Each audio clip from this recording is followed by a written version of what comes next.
കുടീരത്തിലേക്ക് പോകുന്ന ഒരു നടപ്പാത കൂടിയാണ് ഇത് കേട്ടോ. ഈ വഴി ചെല്ലേണ്ടത് ലെഫ്റ്റ് സൈഡിലായിട്ട് അദ്ദേഹത്തിൻ്റെ ഡീറ്റെയിൽസും എഴുതി വെച്ചിട്ടുണ്ടോയെന്ന് വെച്ച് പറഞ്ഞു. ഞങ്ങൾ ചെരുപ്പിട്ട് കയറുക എന്ന് പറഞ്ഞു. അപ്പം ഞാൻ എന്തായാലും ചെരുപ്പ് പോരിട്ടു കേട്ടോ. ചെരുപ്പിട്ട് കയറാൻ തോന്നണില്ല. നമ്മൾ എന്താ പറയുക, മരിച്ചു പോയതാണെങ്കിൽ നമ്മളൊരു ചെറിയൊരു ബഹുമാനം കൊടുക്കണമല്ലോ അല്ലേ. Hi hello, welcome back to my YouTube channel Kichus Kurumbi. അപ്പോൾ ഞാനിപ്പോൾ നിൽക്കുന്നത് നമ്മുടെ മലപ്പുറം ജില്ലയിലെ ഒരു വിനോദസഞ്ചാര കേന്ദ്രവും അതുപോലെ വനപ്രദേശമൊക്കെ ആയിട്ടുള്ള നെടുങ്കയത്താണ് കേട്ടോ. ഇത് ഏകദേശം നിലമ്പൂരിൽ നിന്ന് ഒരു 18 കിലോമീറ്റർ ഉള്ളിലേക്കാണ് കേട്ടോ. അപ്പോൾ ഇവിടെ അധികം എന്ന് പറയുന്നത് ഒരു പുഴയുണ്ട്, അതുപോലെ തന്നെ തേക്ക് വനങ്ങൾ, ഇതൊക്കെ തന്നെയാണ് ഇവിടെ അധികം കാണുന്നത് കേട്ടോ. പിന്നെ രണ്ട് സൈഡും കണ്ടില്ലേ മരങ്ങൾ നന്നായിട്ടുണ്ട്. ഞാൻ കഴിഞ്ഞ ദിവസം നമ്മുടെ ബംഗ്ലാവുംകുന്ന് വിട്ടിട്ടുണ്ടായിരുന്നില്ലേ, ഏകദേശം അതിൻ്റെ അതേപോലെ തന്നെ സെയിം തന്നെയാണ്. മരങ്ങൾ ഇഷ്ടം പോലെ ഉണ്ട് കേട്ടോ, തേക്കിൻ മരങ്ങളാണ്. പിന്നെ ഒരു പാലമുണ്ട്. പിന്നെ പ്രധാനപ്പെട്ടൊരു കാഴ്ച എന്ന് പറയുന്നത് എന്താണെന്നുള്ളത് ഞാൻ പറഞ്ഞുതരാം കേട്ടോ, വഴിയെ പറഞ്ഞുതരാം. അപ്പോൾ ഞങ്ങളിവിടെ വന്ന സമയത്ത് ഇവിടെ സ്കൂൾ കുട്ടികളെ കൊണ്ടുവന്നിട്ടുണ്ടായിരുന്നു കേട്ടോ, കുട്ടികളെ കാണിക്കാൻ വേണ്ടിയിട്ട്. നമ്മളെ വണ്ടൂർ ചെറുകോട് ഭാഗത്തുള്ള 1-2 സ്കൂളിലെ LP സ്കൂളാണെന്ന് തോന്നുന്നു, അവിടുത്തെ കുട്ടികളെ അവരെ കാണിക്കാൻ വേണ്ടിയിട്ട് കൊണ്ടുവന്നിട്ടുണ്ടായിരുന്നു കേട്ടോ. അപ്പോൾ നമുക്ക് വീട്ടിലേക്ക് പോകുന്നതിന് മുമ്പായിട്ട് നമ്മുടെ ചാനൽ ആദ്യമായിട്ട് ആരെങ്കിലും കാണുന്നുണ്ടെങ്കിൽ ഒന്ന് സബ്സ്ക്രൈബ് ചെയ്യാനും സപ്പോർട്ട് ചെയ്യാനും മറന്നു പോകരുത്. കൂടാതെ നിങ്ങളുടെ അഭിപ്രായങ്ങൾ കമൻറ്റായിട്ട് അറിയിക്കണം. കഴിഞ്ഞ വീഡിയോസ് കണ്ട് ലൈക്ക് ചെയ്യുകയും അതുപോലെ കമൻറ്റ് അറിയിക്കുകയും ഷെയർ അറിയിച്ച് കൂട്ടുകാരോട് ഒരുപാട് നന്ദി അറിയിക്കുകയാണ് കേട്ടോ. അപ്പോൾ ആ ഒരു ഭാഗത്തേക്ക് അവിടെ പ്രവേശനം ഇല്ലയെന്ന് എഴുതിയിട്ടുണ്ട്. പിന്നെ ആ ബംഗ്ലാവിലേക്ക് നമുക്ക് പെർമിഷൻ ഇല്ല കേട്ടോ. പിന്നെ ഇങ്ങോട്ട് കാണുന്ന ഈ പാലുണ്ടല്ലോ, ഇതാണ് നമ്മൾ ബ്രിട്ടീഷ് എൻജിനീയർ ആയിരുന്ന സായിപ്പ്, അതായത് ഈ ഡൊസൻ സായിപ്പ് ആണ് ഈ ഒരു പാലത്തിൻ്റെ ശില്പി എന്ന് പറയുന്നത് കേട്ടോ. അതുപോലെ തന്നെ അദ്ദേഹത്തിൻ്റെ ഏറ്റവും ഫേവറേറ്റ് ആയിട്ടുള്ള ഒരു സ്പോട്ട് തന്നെയാണ് ഇവിടെ. അപ്പോൾ ഇദ്ദേഹം ഈ പുഴയിൽ മുങ്ങിയിട്ടാണ് മരിച്ചതെന്ന് പറയുന്നുണ്ട്. അപ്പോൾ അദ്ദേഹത്തിൻ്റെ ശവകുടീരം കല്ലറയും ഇവിടെ തന്നെയാണ് കേട്ടോ ഉണ്ടാക്കിയിട്ടുള്ളത്. അപ്പോൾ അദ്ദേഹത്തിന് ഏറ്റവും ഇഷ്ടപ്പെട്ട ഫേവറേറ്റ് സ്ഥലമായതുകൊണ്ട് തന്നെ തേക്കിൻ്റെ നടുവിലായിട്ടാണ് അദ്ദേഹത്തിന് വിശ്രമ സ്ഥലവും ഒരുക്കിയിട്ടുള്ളത് കേട്ടോ. അപ്പോൾ അങ്ങനെയൊക്കെയാണ് അതിൻ്റെ ഐതിഹ്യം പറയണത് കേട്ടോ. അപ്പോൾ അവിടെ സ്കൂൾ കുട്ടികൾ ഒരുപാടുണ്ടായിരുന്നു കേട്ടോ ആ പുഴേൻ്റെ അവിടെ. അപ്പോൾ ഈ പുഴയിൽ ഇറങ്ങുമ്പോൾ ശ്രദ്ധിക്കണം, കാരണം 1-2 മരണങ്ങളൊക്കെ സംഭവിച്ചിട്ടുള്ളൊരു പുഴയാണിത്, കരിമ്പുഴ. അപ്പോൾ ഇങ്ങനെ കാണുമ്പോൾ നമുക്കൊരു ആഴമില്ലാന്ന് തോന്നുമെങ്കിലും ഇതിൽ കുറച്ച് ആഴമുണ്ട്, ഒരു കയയുണ്ട് എന്നൊക്കെയാണ് പറയുന്നത്. അതുകൊണ്ടായിരിക്കും ഇവിടത്തേക്ക് നെടുങ്കയം എന്നൊക്കെ പേര് വന്നിട്ടുണ്ടാകും അല്ലേ. പിന്നെ ഇതിപ്പോൾ എന്താ പറയുക, കാളയാണോ പോത്താണോ വെള്ളത്തിൽ കുറേ കിടക്കണുണ്ട് കേട്ടോ. അങ്ങനെ ഇപ്പം മൃഗങ്ങളൊന്നും അങ്ങനെ കാര്യമായിട്ട് നമുക്കവിടെ കാണാനൊന്നും പറ്റുമൊന്നുമില്ല. ഒരു വ്യൂ ഉണ്ട്, നല്ല ഒരു പുഴയും അതുപോലെ തന്നെ ആ ഡൊസൻ സാഹിബിൻ്റെ ഒരു ശവകുടീരം, അതൊക്കെ നമുക്കിവിടെ കാണാൻ വേണ്ടിയിട്ട് പറ്റും. പിന്നെ പണ്ട് കാലത്ത് ആനകളൊക്കെ ട്രെയിൻ ചെയ്യിപ്പിച്ച സ്ഥലം എന്ന് പറഞ്ഞിട്ടൊരു ഇതുണ്ടായിരുന്നു. പക്ഷെ ഇപ്പോൾ അവിടെ അതൊന്നുമില്ല. ഇവിടെ ആ ഒരു എന്താ പറയുക, വീട് മാത്രമേ ഉള്ളൂ കേട്ടോ. അവിടെ ആ ഒരു പിന്നെ എന്താ പറയുക, ആനകളൊക്കെ ട്രെയിൻ ചെയ്തൊരു അതിൻ്റെ ഒരു വീട്, അത് മാത്രമേ അവിടെ ഉള്ളൂ. പിന്നെ ഈ ഒരു പാലം 1930-ലാണ് നിർമ്മിച്ചിട്ടുള്ളത് കേട്ടോ, കമ്പിപ്പാലാണ് ഇത്. അപ്പോൾ ഇത് ഉണ്ടാക്കിയിട്ടുള്ളത് നമ്മൾ ഡൊസൻ സാഹിബ് തന്നെയാണ് കേട്ടോ. ഇദ്ദേഹം നമ്മുടെ ഈ കരിമ്പുഴയിൽ മുങ്ങി മരിക്കുമായിരുന്നു എന്നാണ് പറയണത്. അപ്പോൾ അദ്ദേഹത്തിൻ്റെ ശവകുടീരം എന്നും നല്ല രീതിയിൽ തന്നെ അവിടെ നെടുങ്കയത്ത് സംരക്ഷിച്ചിട്ടുണ്ട്. അപ്പോൾ നമ്മുടെ ഈ ഡൊസൻ സാഹിബ് എന്ന് പറയുന്നത് ഒരു ബ്രിട്ടീഷ് ഫോറസ്റ്റ് എൻജിനീയർ കൂടിയായിരുന്നു കേട്ടോ. അപ്പോൾ അദ്ദേഹത്തിൻ്റെ കല്ലറയ്ക്ക് ഉള്ളൊരു വഴി, അതായത് ശവകുടീരത്തിലേക്ക് പോകുന്ന ഒരു നടപ്പാത കൂടിയാണ് ഇത് കേട്ടോ. ഈ വഴി ചെല്ലണത് അവിടേക്കാണ്. പിന്നെ ഞാൻ പറഞ്ഞല്ലോ നമ്മൾ ഇവിടെ ആനകളെ ഇങ്ങനെ ട്രെയിൻ ചെയ്യിപ്പിച്ചിട്ടുണ്ടായിരുന്നു എന്നുള്ളത്. അപ്പോൾ ഇപ്പോൾ അവിടെ അങ്ങനെയൊന്നുമില്ല. ഇപ്പോൾ ആ ആനകളെ പാർപ്പിച്ച ആ പഴയ കൂട് മാത്രമേ ഉള്ളൂ കേട്ടോ. അതിപ്പോൾ ഞാൻ നിൽക്കുന്നതിൻ്റെ ലെഫ്റ്റ് സൈഡായിട്ടാണ് ഞാനത് വീഡിയോ എടുക്കാൻ വേണ്ടി മറന്നുപോയി കേട്ടോ. അത് അവിടെ ആ ഒരു കൂടുകൾ, അതൊരു പാർപ്പിട സ്ഥലങ്ങൾ മാത്രമേ ഉള്ളൂ, അല്ലാതെ ഇപ്പോൾ അവിടെ അതൊന്നും ഇല്ല കേട്ടോ. നമ്മുടെ ഡൊസൻ സാഹിബിൻ്റെ ശവകുടീരം ഉണ്ടല്ലോ, അവിടുന്ന് ഒരു ഭാഗത്തേക്ക് വഴിയുള്ളത് നമ്മുടെ പുഴയിലേക്ക് ഇറങ്ങാനുള്ള വഴിയും കൂടിയാണ്. അതായത് അവിടെ നമ്മൾ തിരിച്ചിങ്ങോട്ട് വരുമ്പോൾ ആ ഒരു സൈഡിലൂടെയുള്ള വഴി എന്ന് പറഞ്ഞാൽ പുഴയിലേക്കുള്ള വഴിയാണ് കേട്ടോ. പിന്നെ ഇദ്ദേഹം തന്നെ പുഴയുടെ കുറച്ച് മുകളിലായിട്ട് ഇദ്ദേഹം താമസിച്ചിരുന്ന ബംഗ്ലാവ് കൂടി ഉണ്ട്. അപ്പോൾ അവിടേക്കൊന്നും നമുക്ക് പ്രവേശനമില്ല കേട്ടോ.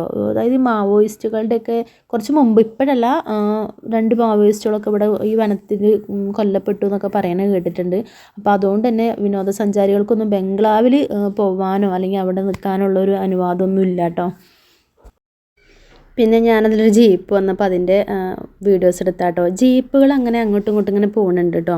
അപ്പോൾ എനിക്കിങ്ങനെ ഇതിൻ്റെ ഉള്ളിലേക്ക് ഈ ആദിവാസികൾ ചോലനായക്ക വിഭാഗത്തിൽപ്പെട്ട ആളുകൾ താമസിക്കുന്നുണ്ട്. അവരതിലേക്ക് ആ ഭാഗത്തേക്ക് ഓട്ടോയിലും അവരുടെ ആളുകൾ ഇങ്ങനെ പോണ കാണുന്നുണ്ട്. അപ്പോൾ ചിലപ്പോൾ കാടിൻ്റെ ഉള്ളിലേക്കായിരിക്കും ഇവരുടെ താമസം. അതുപോലെ തന്നെ ട്രൈബൽസിൻ്റെ സ്കൂളും ഉണ്ടായിരുന്നു കേട്ടോ അവിടെ. അപ്പോൾ അവർക്കുള്ള സ്കൂളും കാര്യങ്ങളൊക്കെ ആയിരിക്കും. അപ്പോൾ അതിനകത്ത് എന്തായാലും താമസക്കാരുണ്ട് എന്നുള്ള ഉറപ്പാണ്. കാരണം അവർ ഓട്ടോയിലൊക്കെ ആളുകൾ പോണത് കണ്ടിട്ടുണ്ടായിരുന്നു. അപ്പോൾ ഇവിടെയാണ് നമ്മുടെ ഡോസൺ സാഹിബിൻ്റെ വിശ്രമ സ്ഥലം കേട്ടോ. ഞാൻ അവിടേക്ക് പോവുകയാണേ. ഫസ്റ്റ് ടൈമാണ് ഒരു എന്താ പറയുക കല്ലറയ്ക്ക് മുമ്പിലേക്ക് വരുന്നത്, അല്ലെങ്കിൽ ഒരു ശവകുടീരത്തിൻ്റെ അടുത്തേക്ക് വരുന്നത് കേട്ടോ. അപ്പോൾ എന്തായാലും നമുക്ക് പോയി നോക്കാം അല്ലേ. എന്തായാലും വർഷങ്ങൾ കഴിഞ്ഞല്ലോ, ഇന്നോ ഇന്നലെയൊന്നും അടക്കിയതല്ലല്ലോ, ഒരുപാട് വർഷങ്ങൾ കഴിഞ്ഞു. അപ്പോൾ അദ്ദേഹത്തിൻ്റെ പേരും അദ്ദേഹത്തിൻ്റെ ഡീറ്റെയിൽസും അദ്ദേഹത്തിൻ്റെ ചെറിയൊരു ഫോട്ടോസും ഒക്കെ അവിടെ അവർ വെച്ചിട്ടുണ്ട് കേട്ടോ. അപ്പോൾ ഡോസൺ സാഹിബിൻ്റെ കല്ലറയ്ക്ക് മുമ്പിലേക്ക് പോവുകയാണ് കേട്ടോ. ഞാൻ വെച്ചിട്ടുണ്ട് കേട്ടോ. അപ്പോൾ ഞാൻ അവിടേക്ക് നടന്നിങ്ങനെ പോവുകയാണ്. അപ്പോൾ അദ്ദേഹത്തിൻ്റെ തന്നെ ചെറിയൊരു ഫോട്ടോ ആണോ എന്താ പറയുക, ഇതൊരു വരച്ചതാണോ എന്ന് എനിക്കറിയില്ല. അങ്ങനെ ഒരു സംഭവം ഇവിടെ കൊടുത്തിട്ടുണ്ട് റൈറ്റ് സൈഡിൽ. ലെഫ്റ്റ് സൈഡിലായിട്ടും അദ്ദേഹത്തിൻ്റെ ഡീറ്റെയിൽസും ജനനവും മരണവും പിന്നെ അദ്ദേഹത്തിൻ്റെ ഫേവറേറ്റ് സ്ഥലം എന്നുള്ള കാര്യങ്ങളൊക്കെ അതിലവർ ഡീറ്റെയിൽഡ് ആയിട്ട് എഴുതി വെച്ചിട്ടുണ്ട് കേട്ടോ. അപ്പോൾ ഞാനതെന്തായാലും ജസ്റ്റ് ഒന്ന് വായിച്ച് നോക്കി. അപ്പോൾ ഇതാണ് സായിപ്പ്, പിന്നെ ഇതിൻ്റെ ഡീറ്റെയിൽസും കാര്യങ്ങളൊക്കെ എഴുതിയിട്ടുള്ള കേട്ടോ. ES ഡൊസൈൻ എന്നാണ്, ഒരു എന്താ പറയുക ഫോറസ്റ്റ് എൻജിനീയറാണ്. അപ്പോൾ അദ്ദേഹത്തിനെ കുറിച്ചുള്ളതൊക്കെ എഴുതിയിട്ടുണ്ട്. അപ്പോൾ ഞാൻ ഇവിടത്തേക്ക് പോകുമ്പോഴേ എന്തായാലും ഒരു ശവകുടീരവും കല്ലറയ്ക്കാണല്ലോ. അപ്പോൾ ഞാൻ എൻ്റെ ചെരുപ്പ് അവിടെ ഊരി വെച്ചിട്ടാണ് കയറുന്നത് കേട്ടോ. നമ്മൾ ചെരുപ്പിട്ടിട്ട് കയറണ്ടല്ലോ എന്ന് വെച്ചിട്ട് ചെരുപ്പിട്ട് കയറാൻ എന്തോ ഒരു പ്രയാസം തോന്നി. അപ്പോൾ ഞാൻ ചെരുപ്പ് അവിടെ ഊരിയിടുകയാണ് കേട്ടോ. അപ്പോൾ എൻ്റെ കൂടെ എൻ്റെ ഫ്രണ്ട്സും കാര്യങ്ങളൊക്കെ ഉണ്ടായിരുന്നു കേട്ടോ. അപ്പോൾ ഞാൻ അവരോട് പറയുകയും ചെയ്തു, നിങ്ങൾ ചെരുപ്പിട്ട് കയറണുണ്ടോ എന്ന് വെച്ചാൽ പറഞ്ഞു ഞങ്ങൾ ചെരുപ്പിട്ട് കയറുക എന്ന് പറഞ്ഞു. അപ്പോൾ ഞാൻ എന്തായാലും എൻ്റെ ചെരുപ്പ് ഊരിട്ടു കേട്ടോ. ചെരുപ്പിട്ട് കയറാൻ തോന്നണില്ല. നമ്മൾ എന്താ പറയുക മരിച്ചു പോയതാണെങ്കിൽ നമ്മളൊരു ചെറിയൊരു ബഹുമാനം കൊടുക്കണമല്ലോ അല്ലേ ആർക്കാണെങ്കിലും. അപ്പോൾ ഓക്കെ, ഇത് നല്ല ഭംഗിയായിട്ട്, ഇത് കുറേ മുമ്പ് ഒന്നും ഈ കല്ലറയിൽ ഇവിടെ ഇങ്ങനെയൊന്നും അവർ നടപ്പാതെയോ അല്ലെങ്കിൽ ഇതുപോലൊരു പുല്ല് അങ്ങനെയൊന്നും വെച്ചിട്ടുണ്ടായിരുന്നില്ല കേട്ടോ. അത് ഞാൻ നോക്കിയിട്ടുണ്ടായിരുന്നു, അത് പഴയൊരു ഫോട്ടോസിൽ ഞാൻ കണ്ടിട്ടുണ്ട്. അപ്പം അന്ന് ഇവിടെ ഈ കല്ലിൻ്റെ ഇതും ആ ഒരു കല്ലറ സെറ്റ് ചെയ്ത് മാത്രമേ ഉണ്ടായിരുന്നുള്ളൂ. ഇപ്പോഴാണ് ഇവിടേക്ക് അവരൊന്നും കൂടെ മൂടി പിടിപ്പിച്ചിട്ടുള്ളത് കേട്ടോ. അപ്പോൾ അതിനോട് ചുറ്റും, അതായത് ആ ഒരു വശത്താണ് ഞാൻ പോകണം, അവിടേക്ക് അങ്ങോട്ടാണ് ആ ഒരു കല്ലറേണ്ടത് ഇരിക്കണത്. ഞാനത് ഇങ്ങനെ കാണിച്ചു തരാം കേട്ടോ. അപ്പോൾ ഞാൻ എൻ്റെ ഫ്രണ്ട്സിനോട് പറയായിരുന്നേ, പിന്നെ ഞാനിതെല്ലാം നടന്ന് സായിപ്പിൻ്റെ പ്രേതങ്ങാനും ദേഹത്ത് കയറുമോ, അങ്ങനെയാണെങ്കിൽ പിന്നെ പിറ്റേ ദിവസം മുതൽ എന്തായാലും വാദോരാതെ ഇംഗ്ലീഷ് ആയിരിക്കും പറയല്ലേ. നമ്മൾ മലയാളീസ് പ്രേതത്തിനെ പോലെ ആവില്ലല്ലോ. അപ്പോൾ പെട്ടെന്ന് അറിയാൻ വേണ്ടി പറ്റും, വേറെ ഇംഗ്ലീഷ് ആയിരിക്കും പറയാം. എന്തായാലും ഇത് ഒരുപാട് വർഷങ്ങൾ കഴിഞ്ഞു, പ്രേതവും ആത്മാവും ഒക്കെ ഇപ്പോൾ എവിടേക്കോ എത്തിയിട്ടുണ്ടാവില്ലേ. അപ്പോൾ എന്തായാലും ഞാൻ കുറേ പ്രാവശ്യം അങ്ങോട്ടും ഇങ്ങോട്ടും ഇങ്ങനെ നടന്നു വിട്ടതിൽ. ഞാൻ പറഞ്ഞല്ലോ ഫസ്റ്റ് ടൈമാണ് ഇങ്ങനെ തൊട്ടടുത്ത് പോയി നിൽക്കണേ. നമ്മളങ്ങനെ ആരെങ്കിലും മരിച്ചാലൊന്നും അങ്ങനെ അങ്ങോട്ട് ആ ഒരു ശവകുടീരത്തിനടുത്ത് നമ്മൾ പോയി ഇരിക്കണില്ലല്ലോ, മീൻസ് കല്ലറയ്ക്ക് അവിടുത്ത്. ഞാൻ പറഞ്ഞ കയ്യിൽ റോസാപ്പൂവൊക്കെ വെച്ചാൽ മതിയായിരുന്നു. ഇതിന് തമാശയായിട്ട് പറഞ്ഞല്ല കേട്ടോ. റോസ് ഒന്ന് കൊണ്ടുവന്നിട്ട് അവിടെ വെക്കണേൽ കുഴപ്പമൊന്നുമില്ല തോന്നുന്നു അല്ലേ, അങ്ങനെ നമ്മൾ ചെയ്യുന്നത് കണ്ടിട്ടില്ലേ. ഓക്കെ, അപ്പോൾ ഇതാണ് ഒരു കല്ലറ എന്ന് പറയുന്നത് കേട്ടോ.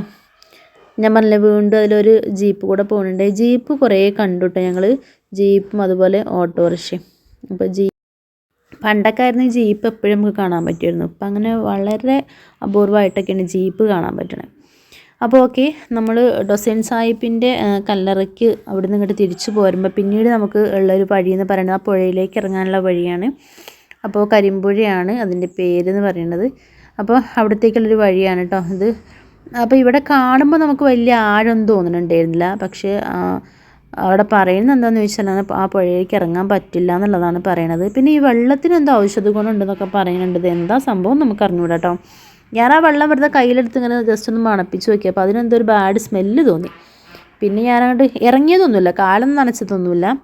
ഞങ്ങൾ ഇവിടേക്ക് വന്നപ്പോൾ ഇവിടെ ഒരു ചേച്ചിയും ഏട്ടനും കൂടെ അവിടെ എന്തൊക്കെയോ പെറുക്കിക്കൊണ്ടിരിക്കുക. അവരുടെ ഹസ്ബൻഡാണ് തോന്നുന്നുണ്ട്. മുകളിൽ മരത്തിൻ്റെ മുകളിൽ നിന്ന് ഓരോ കായ ഇങ്ങനെ താഴേക്ക് ഇട്ട് കൊടുക്കുന്നുണ്ട്. സത്യത്തിൽ ഞാൻ ചോദിച്ചിട്ടോ ഇത് എന്ത് കായ ചോദിച്ചപ്പോൾ അവർ ആ കായയുടെ പേര് പറഞ്ഞു തന്നു. എന്തിനാണ് ഉപയോഗിക്കണമെന്ന് ചോദിച്ചപ്പോൾ മരുന്നാണ്, എണ്ണ കാച്ചാനാണ്. അപ്പോൾ ഇവർ ഉണക്കിയിട്ട് അങ്ങാടി കടകളിൽ കൊടുക്കുമെന്ന് പറഞ്ഞു. മീൻസ് ആയുർവേദ കടകളിലായിരിക്കും കൊടുക്കണേ കേട്ടോ. അപ്പോൾ അതിനെക്കുറിച്ച് ഡീറ്റെയിൽ ഒക്കെ പറഞ്ഞു തന്നു. പക്ഷേ ആ കായയുടെ പേര് ഞാൻ മറന്നു. അവർ ഹസ്ബൻഡാണ് തോന്നുന്നത്, അതിന് മുകളിൽ നിന്ന് ഇങ്ങനെ ഇട്ട് കൊടുക്കുന്നുണ്ട്. അപ്പോൾ പേര് ഞാൻ മറന്നു. ആർക്കെങ്കിലും അറിയുന്നുണ്ടെങ്കിൽ ഒന്ന് പ്ലീസ് കമൻറ്റ് കേട്ടോ, കമൻറ്റ് ചെയ്യൂ എന്താണെന്നുള്ളത്. മറന്നു പോയതാണ് പേര്, എന്തോ ഒരു പേര് പറഞ്ഞു തന്നു, ഞാൻ മറന്നു. അതവർ ഉണക്കിയിട്ട് കൊടുക്കുന്നതാണ് പറഞ്ഞപ്പോൾ പച്ചയാണ്. അങ്ങനെ പിന്നെ കുറച്ച് നേരം നമ്മൾ ഈ പുഴയുടെയൊക്കെ വ്യൂ ഇങ്ങനെ എടുത്തു. കാണാൻ നല്ല ഭംഗിയുള്ള സ്ഥലം അല്ലേ. അവിടത്തേക്കൊക്കെ നോക്കുമ്പോൾ നല്ല ഭംഗിയുണ്ട്. പക്ഷേ അവിടേക്ക് ഞങ്ങൾ പോയിട്ടില്ല കേട്ടോ. ജസ്റ്റ് ഇവിടെ നിന്ന് ഇങ്ങനെ കവർ ചെയ്തു, കുറച്ച് നേരം അങ്ങനെ ഇരുന്നു, അത്രയേ ഉള്ളൂ.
അപ്പോൾ നെടുങ്കയത്തെ വിശേഷങ്ങൾ എന്ന് പറയാൻ ഇത്രയൊക്കെ തന്നെയുള്ളൂ. അപ്പോൾ നെടുങ്കയം ഒന്ന് വരാൻ വേണ്ടിയിട്ട് പറ്റി, കാണാൻ പറ്റി. അപ്പോൾ അതാ ഞങ്ങൾ തിരിച്ചു പോവുകയാണ്. ഞങ്ങൾ തിരിച്ചു പോകുന്ന സമയത്ത് തന്നെ സ്കൂൾ കുട്ടികളും അവർ ഫുഡൊക്കെ കഴിച്ചുകൊണ്ടിരിക്കുകയാണ് കേട്ടോ. അവർ ഫുഡ് കൊണ്ടുവന്നിട്ടുണ്ടായിരുന്നു. അപ്പോൾ ഉണ്ടാക്കിയിട്ട് ഫുഡ് കൊണ്ടുവന്നാൽ തോന്നുന്നു കേട്ടോ. ബിരിയാണിയാണെന്ന് തോന്നുന്നു. അതൊക്കെ താഴേക്ക് വെച്ചിട്ട് അവിടെ കുട്ടികൾ ഫുഡ് കഴിച്ചുകൊണ്ടിരിക്കുകയാണ്. അപ്പോൾ ഇന്നത്തെ വിശേഷങ്ങളൊക്കെ നിങ്ങൾക്ക് ഇഷ്ടപ്പെട്ടിട്ടുണ്ടെങ്കിൽ ലൈക്ക് ചെയ്യാനും ഷെയർ ചെയ്യാനും അഭിപ്രായങ്ങൾ കമൻ്റായിട്ട് അറിയിക്കാനും മറന്നു പോകരുത്. അപ്പോൾ എൻ്റെ എന്താ പറയുക, പുതിയ പുതിയ വിശേഷങ്ങളും അതല്ലെങ്കിൽ കുക്കിംഗ് ആണെങ്കിലും അല്ലെങ്കിൽ ഔട്ടിംഗ് ആണെങ്കിലും അങ്ങനെയുള്ള കുഞ്ഞു കുഞ്ഞു വിശേഷങ്ങളുമായിട്ട് ഞാൻ ഇനിയും വരുന്നതായിരിക്കും. അപ്പോൾ കൂട്ടുകാരെല്ലാവരും സപ്പോർട്ട് ചെയ്യണം. അപ്പോൾ അടുത്തൊരു വീഡിയോ ആയിട്ട് കാണുന്നത് വരെ എല്ലാ കൂട്ടുകാർക്കും tata, bye bye, see you, thanks for watching.